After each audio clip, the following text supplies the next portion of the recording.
Bonjour à tous les apprenants de français et bienvenue dans le podcast du jour. Je suis votre Paul.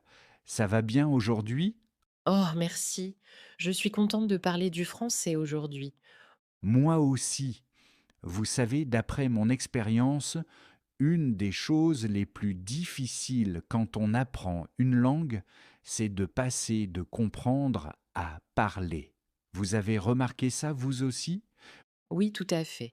C'est très courant. Beaucoup de gens peuvent lire des textes, regarder des films, même comprendre un podcast comme celui-ci. Mais quand il faut parler, on bloque. Exactement. Alors, essayons aujourd'hui de casser ce mur. Pour commencer, pourquoi c'est plus difficile de parler que de comprendre? Eh bien, pensez à ça comme un autre type d'apprentissage. Par exemple, si vous voulez apprendre à jouer du piano, vous pouvez écouter de la belle musique pendant des heures, comprendre la mélodie, mais ça ne veut pas dire que vos doigts vont jouer tout seuls. Très bonne comparaison. Écouter et comprendre, c'est comme regarder quelqu'un faire. Mais parler, c'est bouger les muscles de la bouche, on peut dire. Exactement. Et comme pour le piano, parler demande de la pratique, de la mémoire des gestes et plein de petits trucs dans la tête. Et aussi, il faut avoir confiance. Mais on va en parler après. Donc, la régularité est très importante. Un autre problème que je vois souvent, c'est que les gens traduisent tout dans leur tête. Ils pensent dans leur langue, puis essaient de dire les mots en français. Qu'est-ce que vous en pensez? C'est un gros blocage. Imaginez, vous voulez parler normalement, mais dans votre tête, vous cherchez dans un dictionnaire. Ça prend du temps. Oui, et ça rend le français un peu bizarre ou lent. Alors comment sortir de ce piège de la traduction? Une méthode très utile, c'est de commencer à penser en français. Ça a l'air simple, mais il faut faire un vrai effort. Penser en français, donc au lieu de traduire, on forme directement ses idées en français. Oui, c'est comme changer de vitesse dans la tête. Le français ne doit pas être un code à traduire, mais une langue pour penser.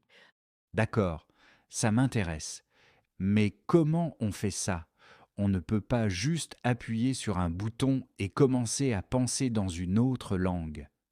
C'est vrai, c'est un processus, mais il y a des choses simples qu'on peut faire.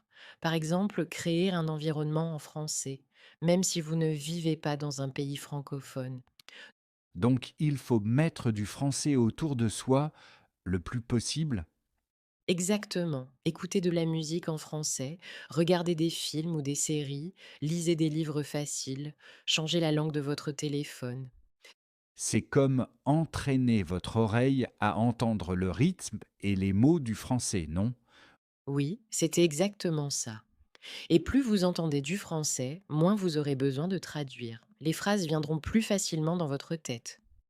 Ça a du sens. C'est comme construire une bibliothèque dans votre tête, avec des mots prêts à sortir quand vous en avez besoin. Oui, c'est ça, mais bien sûr, ça prend du temps et de la motivation. Donc la régularité est la clé. Même de petites choses, chaque jour peuvent t'aider. Tout à fait, c'est une habitude à construire. Pas besoin de tout faire d'un coup. D'accord. Et à part penser en français, est-ce qu'il y a d'autres choses qui bloquent souvent les apprenants? Oui, un gros problème, c'est la peur de faire des erreurs. Beaucoup de gens ont peur de parler parce qu'ils ont peur de se tromper. Ah oui, la peur de paraître ridicule ou de dire quelque chose de faux. Je pense qu'on a tous vécu ça. Pour aider, il faut changer la façon de voir les erreurs. Ce ne sont pas des échecs, ce sont des occasions d'apprendre et de progresser. Même moi, je fais des erreurs parfois et je suis un natif. Exactement. Il ne faut pas avoir honte. Chaque erreur peut vous aider à mieux prononcer, mieux parler ou apprendre un nouveau mot. C'est un peu comme ces vidéos sur Internet où les gens rigolent après être tombés ou avoir fait une bêtise. Ils apprennent et ils continuent. Voilà, il faut rire, ne pas se prendre trop au sérieux et continuer à apprendre. Le shadowing. J'ai déjà entendu ce mot, mais je ne suis pas trop sûr de ce que c'est. Tu peux m'expliquer? En fait, c'est très simple. Tu écoutes un natif comme dans un podcast ou un film et tu répètes ce qu'il dit presque en même temps, comme une ombre qui suit la voix. Ah, je vois. Donc on copie la prononciation, l'intonation, même le rythme et la vitesse de la personne qui parle. Exactement. C'est comme du sport pour ta bouche et ton oreille en français. Intéressant. Donc je peux prendre mon podcast préféré ou une série et essayer de parler en même temps que les personnages. Oui, c'est un super exercice. Tu travailles ta prononciation, tu t'habitues à la façon naturelle de parler et tu apprends aussi des nouvelles expressions. C'est vrai, c'est presque comme parler avec quelqu'un, même si c'est juste un enregistrement. Un bon conseil pour que ça marche bien, commence avec des petits bouts. Pas besoin de faire tout un film. Prends une scène d'1 ou 2 minutes et concentre-toi dessus. D'accord, donc on commence petit et après on augmente petit à petit. Voilà. Et fais attention aux détails. Écoute bien comment les mots sont prononcés, où l'accent tombe, comment la voix monte ou descend. Donc ce n'est pas juste répéter, mais vraiment copier toutes les petites choses. Exactement. Plus tu fais attention, plus ton français devient naturel. Waouh, le shadowing, ça a l'air d'être un outil très fort. Je vais essayer, c'est sûr. Je t'encourage à le faire. C'est amusant et ça marche très bien. Alors, on a parlé de penser en français, de ne pas avoir peur des erreurs, et maintenant du shadowing.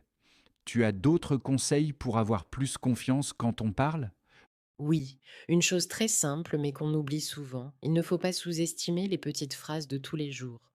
Tu veux dire des choses comme bonjour, ça va ou merci?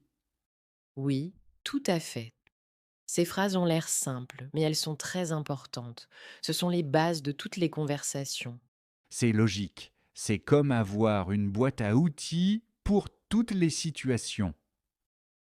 Voilà, il faut bien apprendre ces phrases, les répéter souvent, dans différents moments, jusqu'à ce qu'elles viennent toutes seules. Donc ce n'est pas juste connaître plein de mots, mais pouvoir les utiliser facilement dans une vraie conversation. Oui, c'est parler naturellement, sans stresser à chaque mot ou à chaque règle de grammaire. Ça a du sens. Et la fluidité, c'est plus un chemin qu'un but final. Exactement, c'est un processus qui continue tout le temps. Eh bien, tout ça a été super intéressant. On a vu beaucoup de choses utiles aujourd'hui. Penser directement en français, accepter les erreurs, faire du shadowing, pratiquer avec des phrases simples et même s'enregistrer. Oui, c'est vraiment une boîte à outils pour mieux parler. Et le plus important, c'est de progresser petit à petit, sans se mettre trop de pression. Exactement. Apprendre une langue, c'est un voyage et chaque petit progrès est important. Alors, soyez patient avec vous-même, amusez-vous avec le français et n'abandonnez jamais. À très vite et bon courage à tous.